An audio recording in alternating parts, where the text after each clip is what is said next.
Merkuri kita ketemu di Solusi SDM untuk edisi hari ini. Bu Novi tidak hadir tapi ada Mas Gestal mewakili MSI. Iya, Kita selanjutkan kita tampilnya gitu ya, bukan selanjutnya kita tampilkan. Mas Gestal dari MSI hadir kembali bersama kita. Apa kabar Mas? Sehat?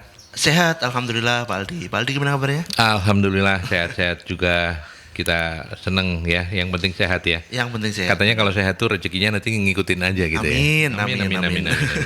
Oke, selain Mas Gestal dari MSI, kita juga bersama Mbak Ida Ayu Putri Widyarini. Koreksi nama kalau saya salah. Sudah benar ya? Benar ya, panggilannya Mbak Ayu, MPSI psikolog, beliau adalah Direktur Lembaga Sinergi Psikologi. Ya, Mbak Ayu apa kabar? Sehat? Baik, sehat. Sehat ya? Sehat, Pak. Oke, Ya. ini salah satu sohibnya Bu Novi. Bu Novi. Saya dan Mas Gestal baru ketemu hari ini. Iya. Ya. By the way, kita kenalan dulu sama Sinergi Psikologi itu sebuah lembaga yang menangani apa saja, Mbak Ayu? Boleh cerita? Lembaga psikologi. Jadi untuk sekarang ini kami sedang mengembangkan learning program. Jadi program-program pembelajaran pengembangan diri seperti itu. Gitu. Tetapi kami juga punya tempat untuk konseling. Konseling. Ya, karena beberapa psikolog associate kami kan juga ada yang dari psikolog klinis, psikolog anak, begitu. Jadi mereka berpraktek juga di situ. Oke, lokasinya di mana ini? Berkantor di mana ini tempatnya? Kami ada 2 tempat sebenarnya. Oh, ada 2 satunya tempat. di daerah Wiyung di Babatan Pratama, satunya lagi ada di daerah Ngagel. Kami mendapat tempat di Apotek Kimia Farma. Kimia Farma Ngagel. Ngagelnya Ngagel apa ini? Ngagel Jaya nomor 1. Ngagel di Jaya. daerah Kalibokor. Yang orang bilang jalan kembar itu ya? Bukan ya? Iya. Jalan Kembar. Iya, Jalan Kembar Ngagel Iya, Jaya itu ya. iya, betul. Oke. Oh, di situ. Iya. Oke. Dan ini lebih banyak menangani personal berarti ya? Lebih banyak personal. Personal ya. Karena bekerja ada sama. juga yang ini institusi begitu. Kalau institusi saya yang handle karena kebetulan memang saya latar belakangnya dulu sebagai manajer di HRD gitu, jadi banyak berhubungan dengan SDM, yaitu memberikan training terus membantu untuk rekrutmen gitu, dan juga ada beberapa perusahaan yang konsultasinya gitu ke kami. Oh gitu. Oke. Sukses. Mulai tahun kapan ini, Mbak? Sudah cukup lama ya? Kalau sinerginya sudah dari 2013, Pak. 2013. Wow, berarti kliennya udah banyak ya? Cukup banyak. Tapi lebih banyak ke yang personal dibandingkan yang ke institusi, perusahaan. Kalau yang perusahaan memang tidak terlalu banyak karena saya dulu ada di institusinya gitu. Nah, baru sekarang benar-benar kita kembangkan, baru sekarang kita mulai lebih banyak lagi. Sempat hilang karena pandemi, Pak. Oh, iya, cerita dulu waktu pandemi gimana ya ini ya? Kebetulan tiarap betul ya? Waktu pandemi lembaga kami ini benar-benar tiarap karena tidak ada, tapi saya berusaha mengembangkan teman-teman mengisinya dengan webinar. Okay. Ya. Sedangkan saya sendiri waktu itu kebetulan ada di rumah sakit. Oh.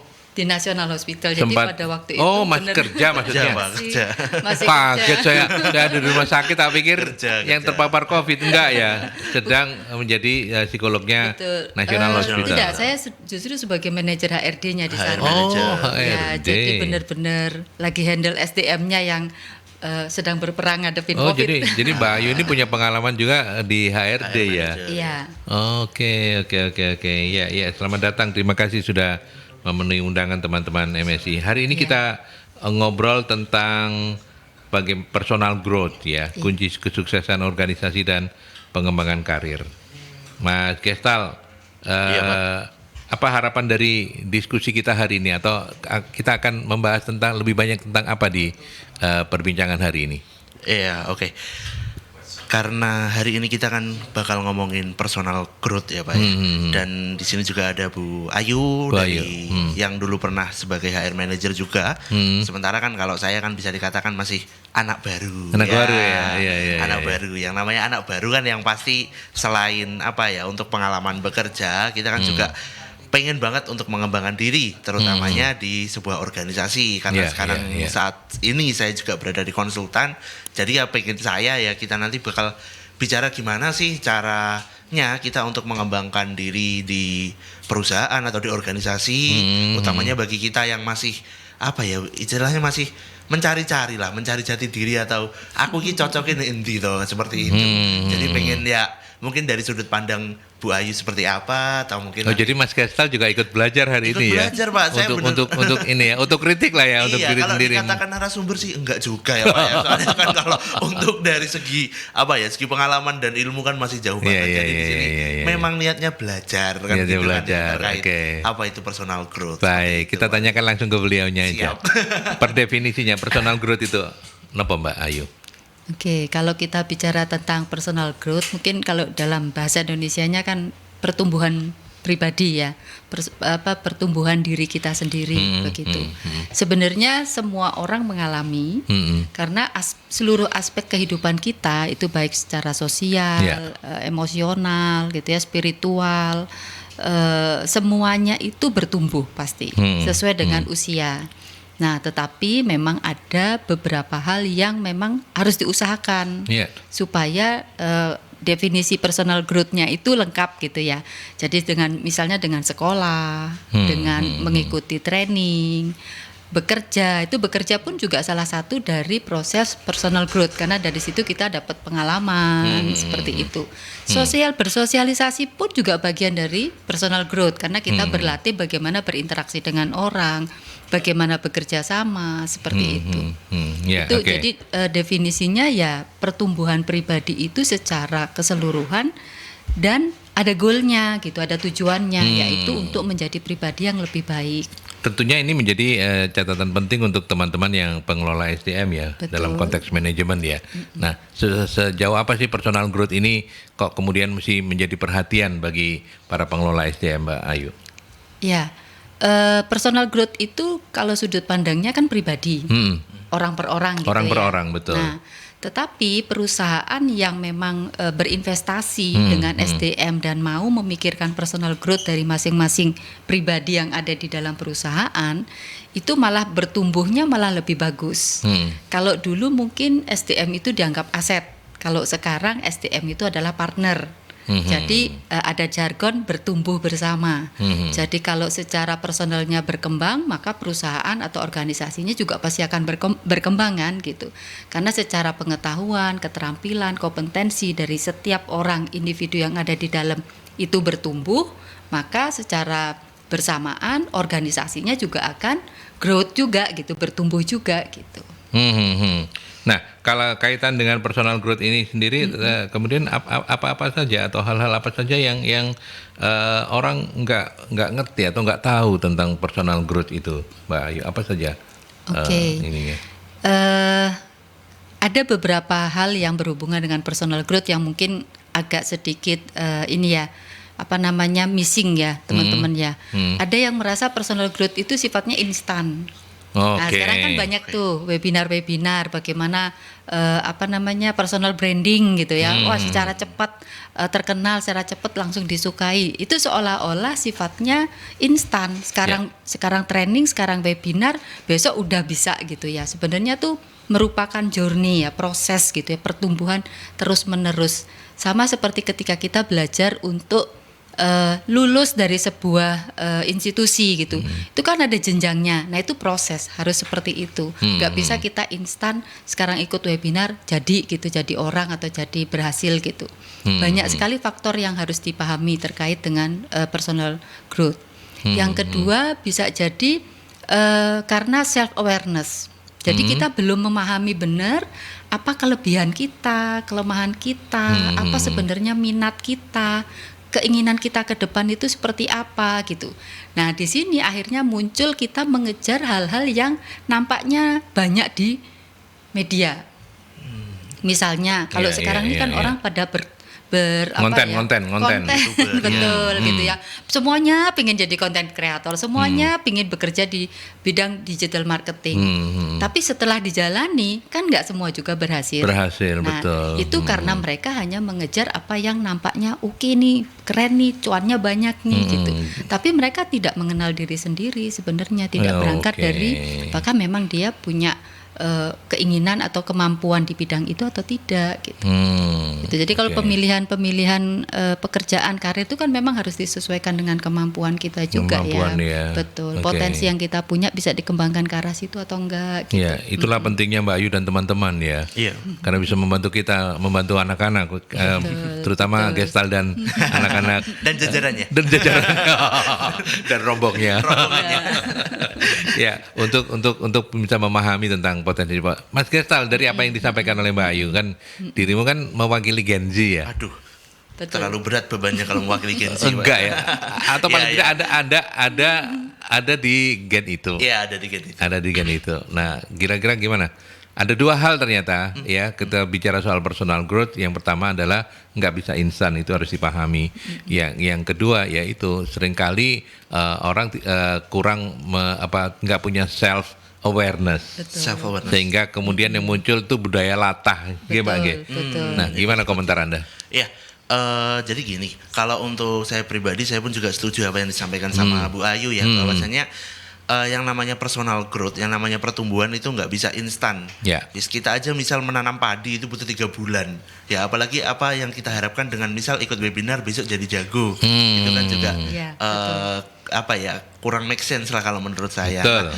Dan menurut saya adalah ketika kita berlatih, kita di dunia kerja dan lain sebagainya, selain keterampilan yang diasah itu ada beberapa hal seperti yang benar-benar saya alami itu adalah bagaimana pengembangan emosional. Nah, jadi kan ya dulu kan kita nganggapnya ideal, pekerjaan yang ideal itu ya wis gini kita kerja dan lain sebagainya. Tapi ketika kita benar-benar nyemplung di dunia kerja, itu kan nggak seperti semuanya itu yang kita pikirkan, gitu Pak. Jadi kadang harus ngapunten ya, harus menghandle klien yang agak yang agak ribet dan agak ini kan itu merupakan salah satu bentuk belajar saya gitu loh. Salah satu bentuk belajar saya, dan sembari seperti itu saya akhirnya menemukan ternyata saya bisa juga ya untuk menghadapi orang-orang seperti itu. Padahal dulu saya orangnya males ketemu orang gini lagi gitu. Jadi kan itu juga salah satu personal growth bagi saya pribadi seperti itu. Sembari di sini saya kan juga masih menentukan minatnya itu inginnya spesialisnya di mana. Seperti itu. Jadi dengan pembelajaran yang terus-menerus, yang continue, dihadapkan dengan berbagai kesulitan atau berbagai tantangan yang berbeda-beda, itu akan buat pandangan kita pun jadi lebih beragam, dan pengalaman yang kita dapat pun juga lebih banyak gitu. Ya. Pak. Apa juga komentar Mas Gestal tentang tadi yang dicontohkan oleh Mbak Ayu atau Bu Ayu tentang ini nih. Sekarang ini berlomba-lomba semua orang ingin jadi konten kreator. Apa komentar Anda? Apakah memang betul? Ya, ini kecenderungan untuk budaya niru itu ya. Betul. Terus kemudian juga apakah ini bukti bahwa memang self awareness-nya, terutama karena ada contohnya kita ke Gen Z aja ya. Iya, betul. Anak-anak Gen Z itu memang lebih seneng, wah iya ya kayak ini butuh yang insan. FOMO. Iya, FOMO dan FOMO. Fear of missing out ya. Iya, gimana? Hal seperti itu memang udah Pak? Banyak. Tapi ya, memang sekarang ya. seperti itu ya, ada kecenderungan seperti itu ya. Anda merasakan seperti itu atau enggak juga sih, tergantung aja? Kalau saya sih kebetulan bagian yang enggak Pak, kalau Bagiannya saya, Pak. enggak gitu ya. Soalnya Oke. Enggak karena udah bekerja kali ya. Iya, Atau mungkin. bekerja di sektor itu ya. Sudah punya fokus. Iya, ada hal lain yang harus dikerjakan kan seperti itu. Jadi kalau saya kebetulan dulu emang dari kuliah memang udah menentukan saya pengen berkecimpungnya di PIO gitu kan. Jadi ya udah dari ngambil psikologi, ngambil industri organisasi, dan sekarang pun kerjanya juga di lingkup industri organisasi seperti itu. Jadi kalau saya pribadi sih saya nggak terlalu ikut sama sama alur sama anak-anak yang rame-rame gitu. Tapi cuman kalau untuk fenomena yang tadi ya saya mengiyakan sih. Mengiyakan. Memang banyak sih misal kalau dulu itu di daerah saya itu anak-anak ini suka nyeting motor gitu loh. Nah, nyeting motor semuanya ikut nyeting Satu nyeting motor diikut semuanya Soalnya ada, gitu ya. kalau saya ada orang yang jadi panutan ketika ada orang mereka kan gampang cari role model gitu kan ya kalau untuk anak-anak muda gitu kan. Nah, ada role model yang ini jadi YouTuber. YouTuber itu kan yang di post kan yang enaknya aja kan. Iya kan? Jadi kan kita taunya kan uangnya banyak, viewernya banyak, tapi kan prosesnya nyusun konten lah, ide dan lain sebagainya itu kan nggak semua orang bisa punya Seperti itu. gitu. Oke. Ya. Oke. Nanti kita dalami juga dari pakarnya ya, karena kan Siap. kita berdua ini cuman ngikut aja apa kata pakar gitu ya. Nanti kita dalami dari pakarnya, tapi Mbak Ayu, Mas Kestal, kita break dulu, kita ke beberapa iklan dulu, nanti kita lanjutkan kembali. Kita lanjutkan kembali perbincangan ini dan masih bersama narasumber tamu kita dan juga Mas Kestal dari MSI.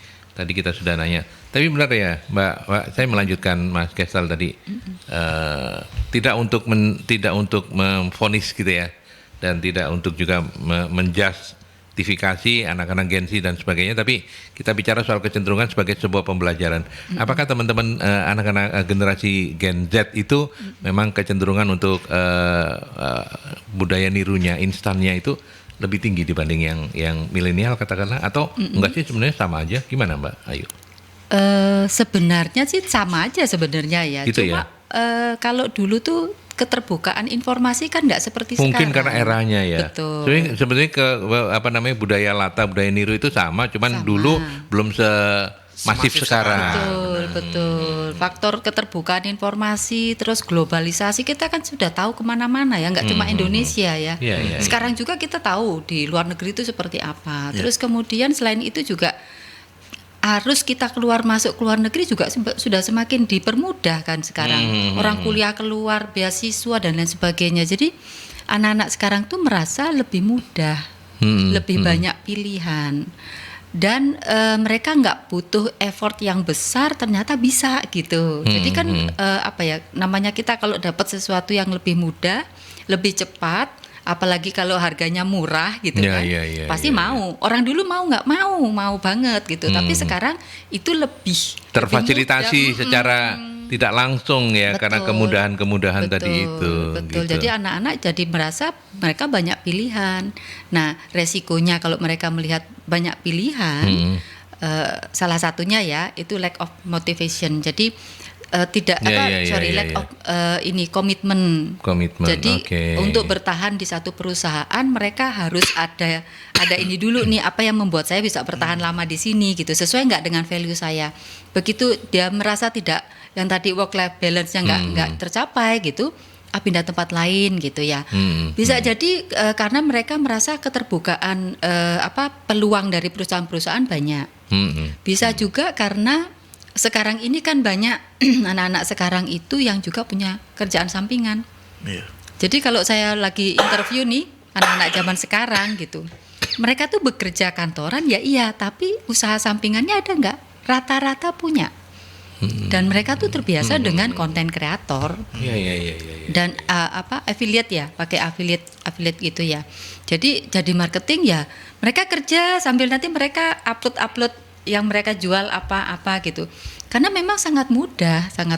Kalau dulu mungkin, kalau dari dulu ada, mungkin orang zaman dulu juga seperti itu ya. Kalau sekarang itu sudah umum lah ya, umum. Jadi tinggal kami atau kita yang bekerja di bagian HRD inilah yang mengelola mereka dengan baik begitu.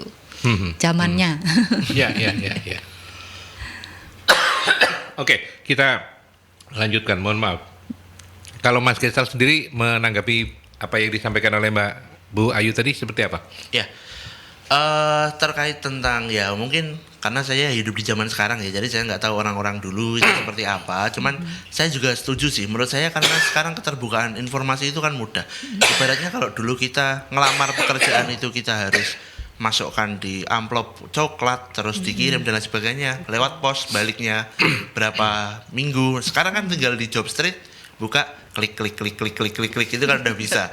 Contoh kecilnya untuk pekerjaan aja seperti itu. Jadi sambil kita bekerja mungkin kalau nggak cocok sih di perusahaan ini, sambil cari pekerjaan lain itu pun kita masih bisa sama double tap seperti itu. Bukan kok saya seperti itu, bukan loh ya. Cuma Ya. rata-rata, kebanyakan sih, bukan rata-rata sih, kebanyakan seperti itu gitu. Jadi dengan keterbukaan informasi yang diakses itu pun juga lebih mudah, media-medianya pun mendukung seperti halnya ya Instagram, Twitter, YouTube dan kawan-kawan X dan kawan-kawan. Nah, itu memberikan banyak pandangannya itu lebih banyak gitu loh. Kalau dulu kan mungkin apa tahunya kan dari TV, dari Ya, radio betul, gitu kan. betul. Aksesnya pun susah. Iya kan? Gitu. Kalau sekarang akses mudah, tinggal ya kebijaksanaan kita aja sih sebagai yang mengalami di zaman sekarang seperti itu. Ya, oke, kita balik lagi ke topik kita, personal growth. Nah, Mbak Ayu, bagaimana kemudian kalau misalnya pengelola SDM perusahaan begitu ya, melalui pengelola SDM-nya itu ingin mengintegrasikan?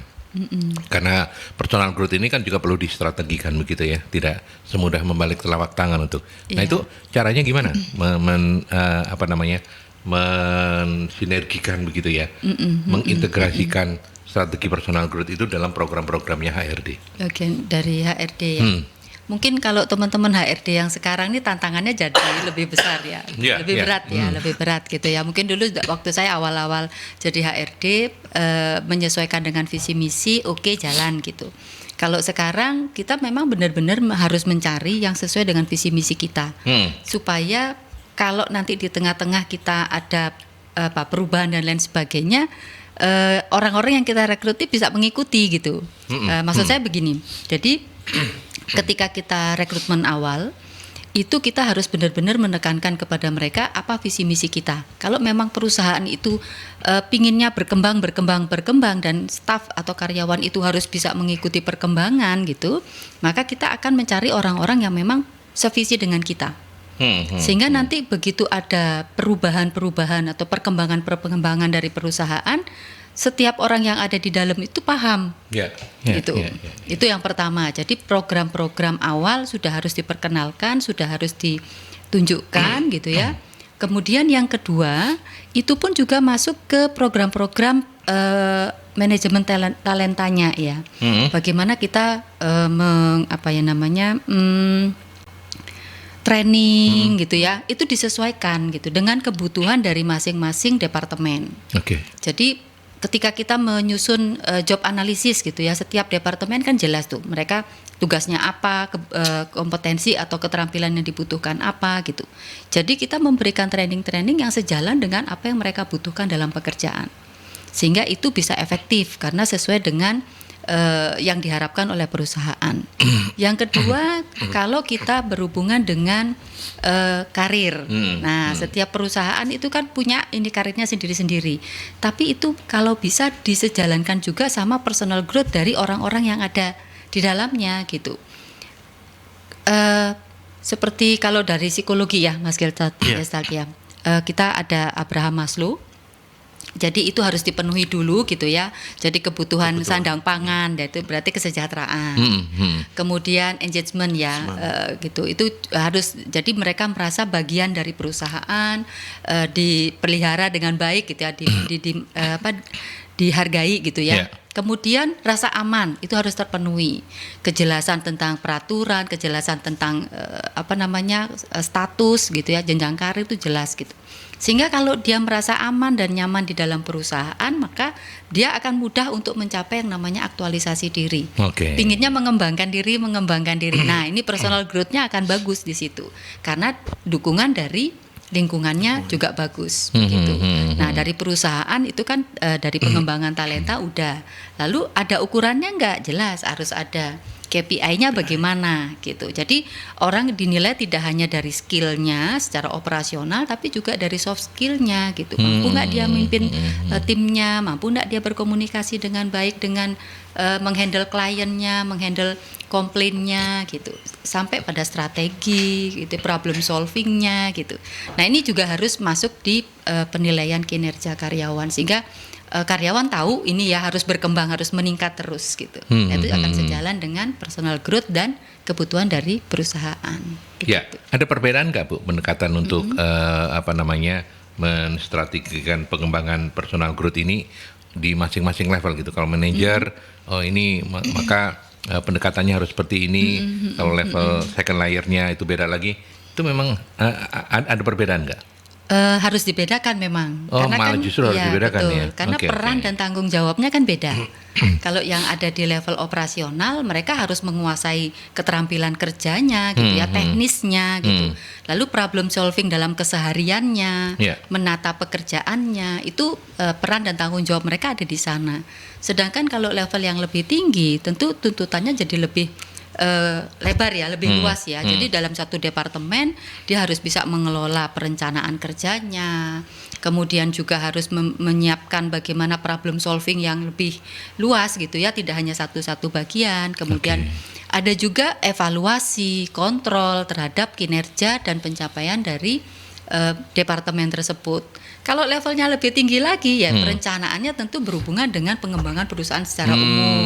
Misalnya bagaimana mengembangkan perusahaan, buka cabang misalnya, itu udah levelnya udah lebih tinggi lagi. Jadi peran dan tanggung jawab itu mempengaruhi bagaimana makin tinggi makin strateginya yang diinikan ya, dikedepankan begitu ya. Iya. Mas Gestal, meskipun masih Gen Z kan Anda sudah memutuskan untuk bekerja di sebuah lembaga konsultan gitu yang artinya juga hari-hari Anda ikutan dong bareng Bu Novi dan tim teman-teman yang lain menyusun soal personal growth ini. Dari apa yang disampaikan oleh Mbak Ayu, ada yang ingin dilengkapi atau? Mungkin karena kalau kita mengenalnya kayak mapping ya Bu ya. Kita mengenalnya kayak mapping dengan kita mengintegrasikan ya antara soft skill dia dan hard skill dia. Itu seperti apa? Kalau di kami itu ada 9 box dan lain sebagainya. Jadi nanti di perusahaan itu kita bisa memetakan orang-orang ini masuk di box yang semana. Nah, dan di antara box-box itu ada ada cara pengembangan tersendiri. Misalkan orang yang memiliki mappingnya dia paling tinggi atau di box yang paling atas, dia performanya bagus, potensinya juga bagus, maka dia lebih baik diberikan delegasi, dia diberikan tugas-tugas dan lain sebagainya. Sementara untuk orang-orang yang ada di posisi agak rendah ke bawah, misalkan perlu dibimbing, perlu adanya mentoring dan lain sebagainya untuk orang-orang di situ. Jadi dalam menentukan cocoknya itu di mana, ya harus kita sesuaikan dengan tujuan perusahaan juga. Tujuan perusahaannya seperti apa, kita buat mappingnya sehingga individual development plan-nya itu jelas.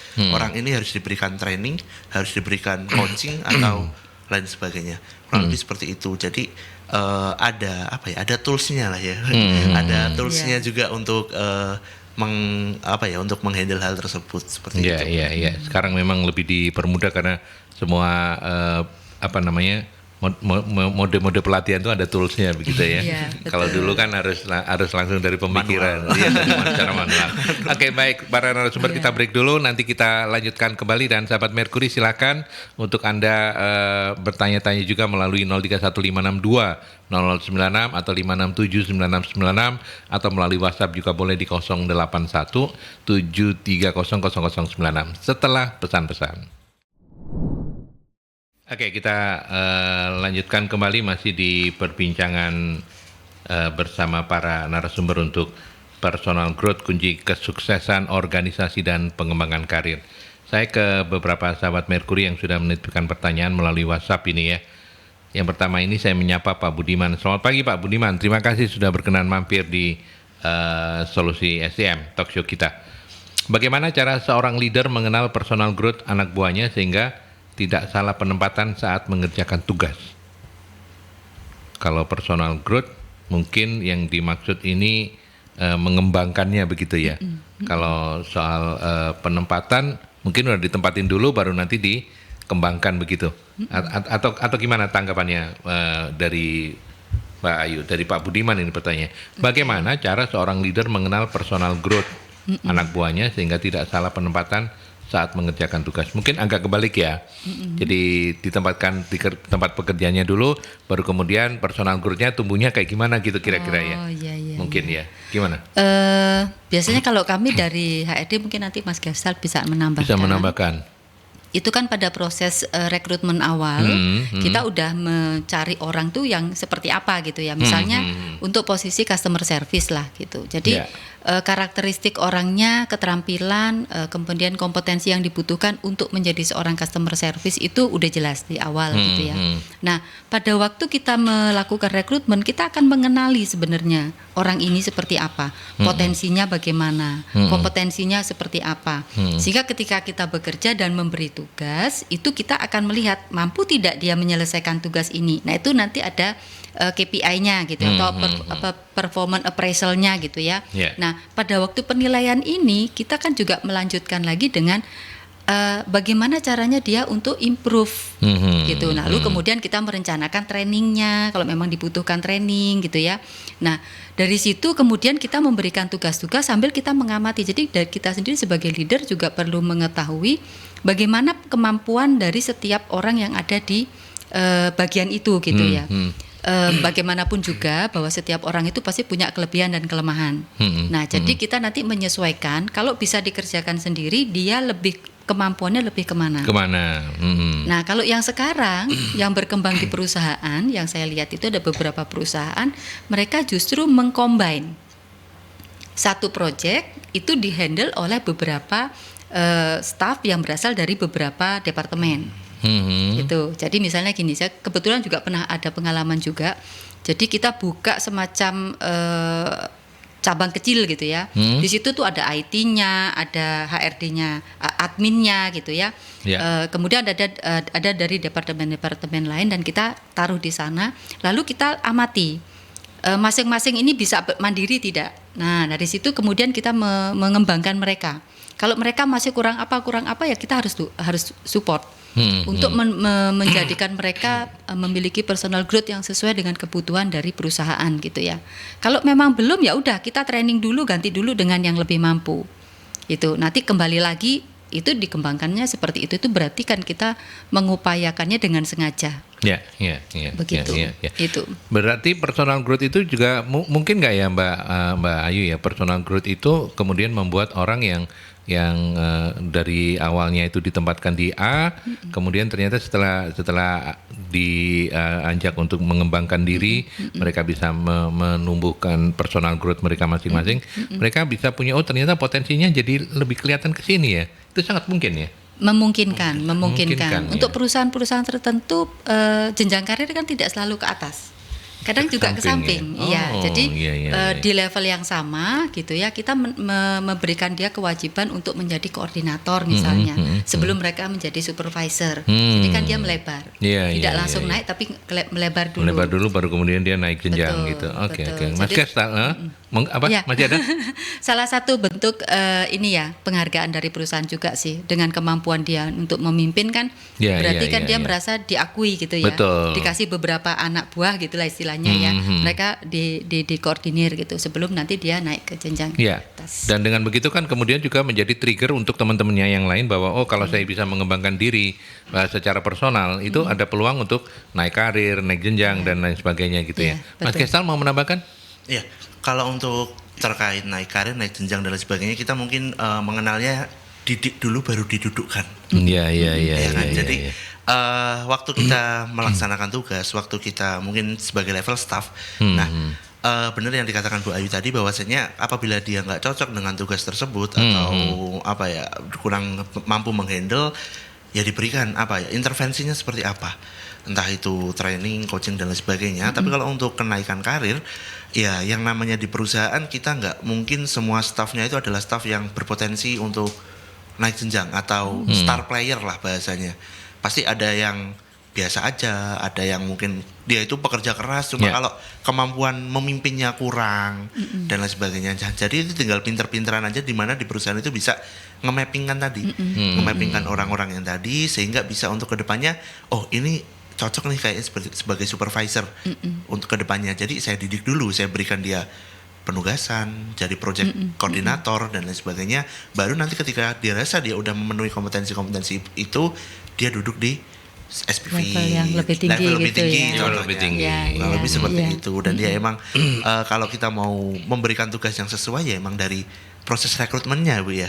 Dari proses rekrutmennya kita benar-benar harus membreakdown, memetakan bahwasanya dia ini nanti mau ditempatkan di mana, tugasnya nanti seperti apa, dan kemampuan apa yang dibutuhkan atau bahasanya mungkin kompetensinya itu di level berapa untuk melaksanakan tugas-tugas yang ada di departemen atau bagian itu.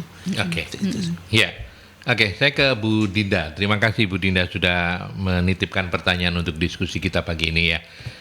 Apakah pengembangan personal growth itu bisa berpotensi gagal? Ini pertanyaan dari Bu Dinda. Apa indikasi gagalnya dan bagaimana cara mengatasi kegagalan itu? Apakah?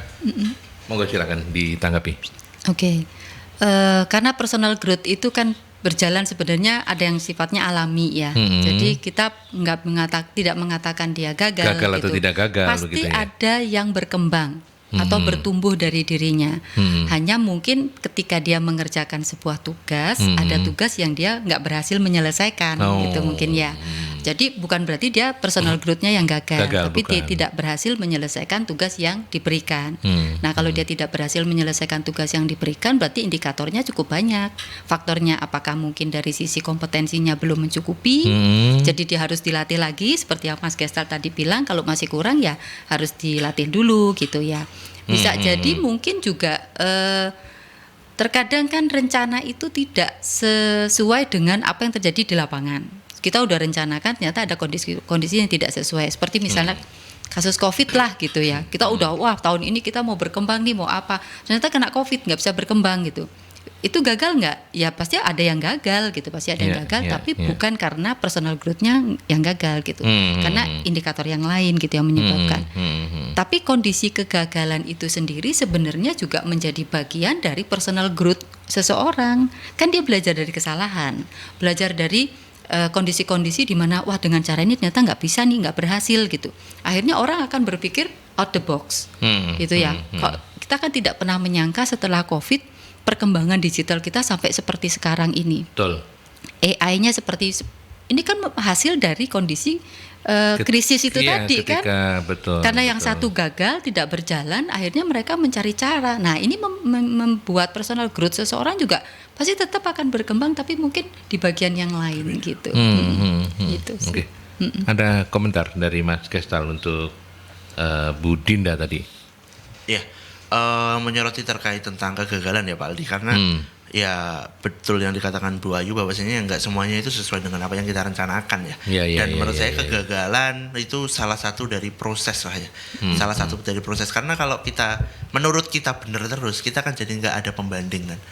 Ya kan, dan kalau ketika ada kegagalan atau misal ya tadi contohnya aja seperti COVID dan lain sebagainya, akhirnya sekarang ada banyak AI dan lain sebagainya, itu kan juga salah satu pengembangan atau brainstorming lah ya, karena kegagalan plan kita waktu adanya COVID. Jadi dengan kondisi-kondisi yang tidak ideal, di situ kita malah lebih banyak belajar. Kalau menurut saya ya, menurut saya karena daripada dengan kondisi ideal, paling gue gini maneh, paling ngono gini maneh. Nah, tapi ketika kita dihadapkan dengan kondisi yang tidak ideal, tiba-tiba kayak ini gitu kan. Jadinya, wah, aku harus gimana ya agar ini tetap sesuai dengan target yang kita jalankan. Kurang lebih seperti itu. Jadi ya perlunya dukungan lah ya kalau menurut saya. Perlunya dukungan dari perusahaan utamanya, bahwasanya ya kegagalan itu adalah proses. Kegagalan itu adalah proses. Jadi kalau kita ngomongin terkait personal growth, bukan terkait keuntungan dan kerugian Pak ya. Kalau kita ngomongin terkait personal growth, ya emang kita harus dekat dengan kegagalan, dan memang kita juga harus berani gagal biar kita tahu mana yang lebih baik lah, agar kita bisa menghindari kegagalan nanti ke depannya. Gitu. Dengan gagal berarti personal growth-nya bisa menjadi lebih signifikan lah ya, keniscayaannya kayak begitu ya. Semacam dipaksa gitu ya untuk berpikir kreatif. Kalau nggak usah ini harus gimana gitu. Iya. Bukan tidak mungkin juga seorang pemimpin yang sudah ngerasa di puncak karirnya, kemudian dia merasa nggak perlu untuk personal growth. Nah ini tentu menjadi catatan juga begitu ya. Kalau karena ini kan pasti akan merugikan organisasi dan perusahaan ya. Gimana komentarnya Mbak Ayu? Sebenarnya yang maksudnya nggak mau mengembangkan diri itu bisa orang yang sudah ada di top level, tapi ada juga yang udah bekerja bertahun-tahun dan gitu di ya. situ-situ aja gitu ya. Betul gitu. Jadi dia berada di zona nyaman gitu. Ketika dia di top level pun juga mungkin merasa di zona nyaman gitu ya. Betul. Semua sudah tercapai, sudah terpenuhi gitu. Nah, makanya kan ada yang mengatakan, aduh tuh karyawan lama tuh susah diajak berkembang gitu kan, susah berubah gitu. Itu ada beberapa karakteristik yang memang akhirnya perusahaan juga agak kesulitan gitu ya. Perusahaan pinginnya lari cepat tapi dianya sulit gitu ya. Nah lalu bagaimana nih menghadapi gitu ya? Saya kembali lagi pada teori psikologi karena kita kan belajar tentang perilaku manusia. Setiap orang itu pasti pingin aktualisasi diri, pasti pingin diakui. Pasti pingin dia menunjukkan kemampuannya. Nah, inilah yang perlu kita wadahi. Kalau yang sudah di top level, biasanya mereka akan sangat senang kalau ilmunya, pengetahuannya, pengalamannya itu bisa di-sharekan ke yang lain-lain. Nah, ketika dia men-sharingkan itu, maka dia kan merasa saya dibutuhkan gitu. Nah, disinilah faktor kebutuhan aktualisasi diri ini perusahaan harus libatkan mereka. Mana yang mereka punya pengalaman di bidang apa, pengetahuan di bidang apa, lalu berikanlah akses gitu ya ke Gensi nih gitu ya. Gensi kan butuh banget nih pengalaman, butuh banget pengetahuan baru gitu ya. Nah, Bapak atau Ibu yang sudah berada di top level ini perlu dilibatkan gitu, sehingga mereka akan merasa lebih wah keren nih gitu ya, punya program seperti ini aku bisa berbagi nih. Terus yang hadir anak-anak Gensi gitu ya, pasti senang banget gitu. Lalu pada prosesnya mereka juga diajak untuk memikirkan bagaimana caranya mengelola anak-anak Gensi ini supaya seperti Bapak atau seperti Ibu bisa sukses gitu. Mereka secara tidak perlu kita suruh, tidak perlu kita jelaskan macam-macam, ketika mereka kita libatkan saja, mereka udah mau dengan senang hati, karena memang itu kebutuhan dasar manusia. Betul. Gitu. Itu kita bergerak diri ya. Betul, itu kita bergerak dari kebutuhan dasar juga gitu. Nah, bagaimana juga dengan yang sudah bertahun-tahun bekerja, mereka mungkin nyaman gitu ya. Nah, biasanya atasan atau rekan kerja mengenali value-value apa nih yang dimiliki oleh staff ini. Mungkin dia punya value misalnya sosial, suka berbagi gitu ya. Dilibatkan aja pada kegiatan-kegiatan seperti itu, maka dia akan membuka diri. Ketika kebutuhannya dia dari sisi value ya, kebutuhan dia untuk bersosialisasi atau berbagi itu dibuka, dikasih kesempatan gitu, itu kebutuhannya dia akan terpenuhi, maka dia akan membuka diri untuk memulai personal growth-nya juga gitu. Mungkin di bagian dari yang memang dia value-nya dia ada di sana gitu. Mungkin misalnya personal growth-nya dia memikirkan tentang intelektual gitu. Dia sangat ini dengan belajar, ikut training. Belum tentu yang enggak. Yang maksud saya yang bekerja di satu bagian itu terus-menerus rutin tuh dia enggak suka belajar. Mungkin dia suka ikut-ikut webinar gitu ya. Di rumah kan sekarang Zoom semua ya. Nah, itu harus dikenali tuh potensi-potensi apa. Kamu kan kapan hari diam-diam belajar tuh tentang konten kreator. Ayo dong dibagikan pengetahuannya gitu. Oh ini gitu. Saya beberapa kali menemukan terus terang aja gitu. Diam, tenang gitu. Tapi ketika dia diajak untuk berbagi dengan adik-adiknya atau dengan staf juniornya. Gitu, dia mau. Dia mau gitu. Ya. Berarti kata kuncinya adalah kalau ketemu dengan kondisi seperti itu adalah keterlibatan ya. Betul. Itu kata kuncinya. Mas Gestal mau menambahkan? Ya, karena untuk saat ini kan saya juga belum ada di posisi top level ya Pak ya. Jadi ya mendengarkan saja. Mendengarkan insight baru ya dari Ibu Ayu ya terkait tentang keterlibatan. Ya benar, memang kita pengen banget mengaktualisasikan diri, dan ya yang bisa kita tunjukkan, apa yang kita bisa berikan untuk perusahaan atau untuk diri kita sendiri, itu memang kita membutuhkan hal itu.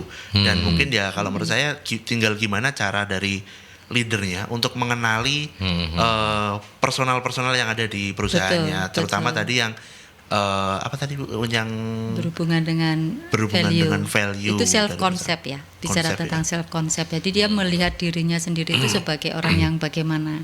Seperti itu, religius misalnya gitu ya.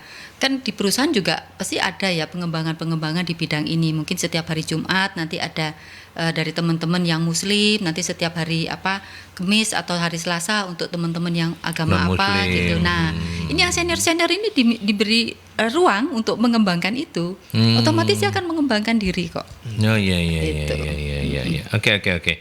Waktu kita memang tidak panjang, tapi saya masih punya satu pertanyaan terakhir untuk Mbak Ayu, dan juga mungkin Mas Gestal mau komentar. Bagaimana kemudian perusahaan mengukur kesuksesan karyawan sudah optimal dalam personal growth-nya, dan strategi apa yang mesti diterapkan untuk meningkatkan personal growth? Monggo silakan. Kalau terkait dengan bagaimana pengukurannya, mungkin kalau di perusahaan sama ya, kita ada KPI-nya gitu ya, sehingga memang penilaian itu tidak hanya dari sisi kemampuan operasionalnya atau teknisnya, tapi juga ada soft skill-nya yang perlu kita ukur gitu ya. Terus bagaimana cara mengembangkan personal growth? Sebenarnya ada dua hal ini bisa terjadi gitu ya. Kita memberikan support atau kondisi krisis tadi gitu. Itu kondisi krisis itu tadi sebenarnya sesuatu yang mungkin tidak terduga tapi bisa memicu terjadinya personal growth pada seseorang gitu. Tapi kalau kita mau membuat suasana atau situasi yang benar-benar mendukung personal growth itu lebih bagus. Yang pertama, tentunya kita harus melihat dulu bagaimana lingkungan kerja. Kalau lingkungan kerja itu nyaman, emosinya membuat orang itu semangat gitu ya, difasilitasi, pasti mereka akan bersemangat untuk mengembangkan diri gitu. Yeah. Kemudian yang kedua, kalau mereka merasa engaged dengan perusahaan dan rekan-rekan kerjanya, loyalitas akan meningkat pasti karena mereka nyaman. Mau pindah kerja mikir-mikir, wah nanti kalau di sana kalau dengan orang baru lagi misalnya gitu ya. Terus di sini fasilitasnya ada ini, di sana ada enggak gitu. Ada hal-hal yang membuat orang merasa nyaman dan kemudian mau mengikuti apa yang menjadi visi misi dari perusahaan. Gitu ya. Yang ketiga adalah bagaimana menjalin relasi. Ketika dia bisa menjalin relasi dengan baik lalu kemudian dia merasa kebutuhannya terpenuhi gitu ya dengan lingkungan kerjanya gitu. Itu akan membuat dia menjadi semakin semangat banget gitu untuk mengembangkan diri. Apalagi kalau dari perusahaan juga ada imbangannya dari sisi kesejahteraan. Nah, ini juga semakin membuat orang jadi semakin bersemangat ya. Nah, itu yang penting yang belakang itu ya. Saya garis bawahi tadi, Pak. Sudah ya? Sudah. Ditulis di situ. Kirim ke Munawi. Iya, jangan sampai karyawannya suruh berkembang tapi nggak sisi kesejahteraannya terlupakan gitu ya. Betul. Itu harus imbang memang, harus seimbang. Itu sih dari saya, Pak. Iya. Mas Kestal komentarnya jangan cuma yang keseimbangan yang terakhir aja. Ya, jadi kalau di kita juga ada performance appraisal ya Pak ya. Tentang ada performance appraisal, penilaian kita, dan kita kan juga bisa membandingkan dari penilaian yang sebelumnya ke sebelumnya itu seperti apa. Itu kalau untuk dari segi dari segi skill lah. Dari segi skill seperti itu. Nah, terus kalau menurut saya apa yang kita butuhkan itu adalah salah satunya umpan balik. Umpan balik ya. Nah, jadi karena ya kan kita nggak bisa lihat apakah pekerjaan saya ini udah bener-bener bagus apa enggak. Betul. Mungkin ada beberapa yang mengatakan Gen Z kok tuwekon aja sih menggani seperti itu kan. Kadang saya pun juga gitu, kadang habis mengerjakan, Bu ini tolong dikoreksi, dan ya saya maunya hari ini gitu karena biar nanti bisa langsung dikerjakan lagi. Betul. Itu. Jadi dengan adanya umpan balik itu bisa membuat kita itu lebih pandangan kita itu lebih banyak gitu loh. Pandangan kita lebih banyak, apa yang nggak kita ketahui itu mungkin dari sisi manajemen kan beda. Helikopter view lah. Itu kan berbeda dari atas atau dari bawah seperti itu. Dan terus tadi nggak usah dibahas Pak ya kalau yang untuk kesejahteraan. Oh boleh karena ini kan Bu Novi juga sedang menonton kita gitu. Jadi silakan saja, mungkin Bu Novi menonton dengan manggut-manggut Mas Gestal, oke. Ya kalau itu sesuai dengan porsinya lah Pak ya, sesuai dengan porsinya. Ya memang yang namanya kita bekerja ya pastilah itu kesejahteraan juga menjadi salah satu tujuan dari kita ya. Selain kita untuk mengembangkan diri, apalagi kalau untuk anak-anak muda seperti saya yang masih menginginkan karir kedepannya seperti apa. Nah, personal growth ini sangat penting bagi kita, Pak. Sangat penting dengan kita menyesuaikan diri dengan pekerjaan, belajar banyak hal. Nah, hal itu diharapkan nanti kedepannya kita bisa survive lah dengan kondisi yang mungkin terus berubah juga. Tuntutan pekerjaan yang berbeda. Betul. Saya mau nitip nambah satu pertanyaan lagi boleh ya Mbak Ayu ya? Ini menarik nih. Kita sering bicara tentang pentingnya personal growth bagi karyawan, tapi adakah titik di mana pengembangan diri karyawan justru bisa mengganggu tujuan organisasi? Kalau yang terjadi di lapangan ada beberapa hal yang bisa mengganggu gitu ya. Yang pertama ada dua ya. Yang pertama dari SDM-nya, yang kedua dari perusahaannya gitu. Dari sistemnya. Dari sistemnya. Jadi kalau dari perusahaan ya bisa jadi ini mungkin ada beberapa perusahaan juga bisa terjadi ya. Misalnya gini. Kedekatan hubungan antara kepala bagian gitu ya atau atasan dengan beberapa personilnya dia gitu ya. Jadi nanti kalau pas training yang dikirim tuh orangnya itu aja gitu. Oh, jadi ini like and dislike. Betul. Jadi ngumpul di satu orang gitu ya. Akibatnya apa buat perusahaan? Kalau ada apa-apa terpaksa cuma satu orang itu aja yang jadi andalan. Oke. Lalu buat teman-temannya gimana, kan pasti suasananya jadi nggak nyaman ya. Jadi ada rasa iri, ada persaingan dan lain sebagainya. Seperti itu. Jadi itu nggak sehat gitu. Kalau dari SDM-nya, nah ini kembali lagi pada tujuan dari setiap orang itu. Kalau sekarang yang saya amati kan masing-masing orang itu, saya nggak apa-apa kerja di sini gajinya sekian, tapi kalau bisa di luar ini saya punya tambahan gitu, gitu ya. Karena di media sosial juga kan ada ini kan gitu ya, ada iming-iming gitu ya, ada iming-iming. Nah, ketika dia bekerja misalnya di bagian satu bagian misalnya gitu ya, administrasi, tapi dia di luar itu mengikuti pengembangan diri yang nggak sejalan dengan tugasnya. Yang tidak sejalan dengan tujuan organisasi gitu. Misalnya dia belajar tentang digital marketing atau affiliate dan lain sebagainya. Akhirnya ketika bekerja dia sibuk itu mengerjakan yang sebenarnya bukan tugas utamanya dia, jadi untuk dirinya sendiri gitu. Berarti sebenarnya secara ideal memang karyawan punya side job itu nggak oke ya? Bukan nggak oke. Harus ada batasan dari perusahaan gitu. Kalau ada batasan dari perusahaan, misalnya segini, di tempat saya dulu komputer itu hanya boleh mengakses apa yang ada di tempat kerja. Jadi kayak media sosial kita blok. Mereka nggak bisa, mereka nggak bisa kayak Shopee, ya kayak gitu-gitu, Tokopedia itu mereka nggak bisa akses kecuali kalau pakai handphone sendiri. Gitu. Itu batasan-batasan yang bisa kita lakukan. Kemudian di setiap alat-alat elektronik itu kan ada nomor apa gitu ya. Itu kita bisa cek di IT. Ini jam berapa terakhir? Apa yang dia buka gitu. Nah, itu ketika dia masuk dia kita sudah mengidentifikasi ini nomornya siapa, dari komputer yang mana, apa yang dia buka. Nah, itu bisa dengan teknologi itu bisa diinikan. Jadi tidak apa-apa mereka punya pekerjaan sampingan tetapi asal tidak mengganggu pekerjaan utamanya. Ya, dan kemudian juga ya kita sebagai HRD biasanya fair aja saya ngomong sama mereka gitu. Kalau mereka sudah mulai izinnya banyak, cuti-cutinya banyak atau lebih ini gitu ya. Mulai tanda tanya ini. Betul, ya. Gitu. Mau terus mau Iya, diteruskan atau mau fokus dengan profesi baru gitu. barunya, Karena gitu. kita kan butuh orang yang memang fokus di pekerjaan ini gitu. Artinya tetap nggak bisa dibiarkan ya. Betul. Tetap harus ditangani Ada lah dalam batasan. ada batasan dan sebagainya. Betul. Mas Gestal, ada komentar? Enggak. Iya, terkait Yang tadi main sama Kevin tadi sudah di luar batas ya? Enggak, itu waktu libur, Pak. Biasanya hari Sabtu gitu kan, pulang kerja hari Sabtu, ya udahlah mampir. Sabar. Iya, Bu Novi nonton tahu kok. Tahu. Iya, jadi mungkin yang beberapa hal yang pernah saya temui ya itu tadi sih, karena yang kita juga masih masih mencoba mencari jati diri atau cocoknya aku ini di mana. Kadang itu waktu pas kerja terus sambil mungkin ikut bootcamp atau ikut training dan lain sebagainya, yang itu nggak relate sama pekerjaannya untuk saat ini. Mungkin relate tapi ya nggak sepantasnya lah ketika kita bekerja terus kita mengerjakan hal yang lain yang di luar pekerjaan. Jadi itu bisa mengganggu juga, meskipun itu niatnya kan aku mau belajar, tapi kan tempatnya nggak sesuai. Iya, dan waktunya juga nggak sesuai. Mungkin itu yang lebih ditekankan ya untuk teman-teman ataupun saya sendiri terkait personal growth-nya kita di perusahaan atau di organisasi. Iya. Oke. Baik, terima kasih banyak untuk Ida Ayu Putri Widyarini, namanya dari Bali ya Mbak ya? Ya, saya asli Bali. Oke, Mbak Ayu, terima kasih. Mbak Ayu ini Direktur Lembaga Sinergi Psikologi. Ya, terima kasih banyak sudah meluangkan waktu Mbak Ayu. Sehat-sehat terus. Amin. Sukses untuk kasih, lembaga sinerginya. Amin. Mudah-mudahan makin moncer ya. Terima kasih Pak. Mas Gestal, terima kasih banyak sudah menemani saya di diskusi ini menggantikan Bu Novi. Siap Aldi. Ya, mudah-mudahan makin cepat dan bisa menggantikan. Artinya Bu Novi sudah pensiun, kemudian Anda yang menggantikan gitu ya. Oh siap. Oh siap.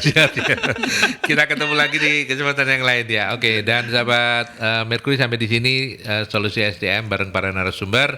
Kita ketemu dalam talk show Solusi SDM dengan topik yang berbeda selanjutnya. Sampai jumpa.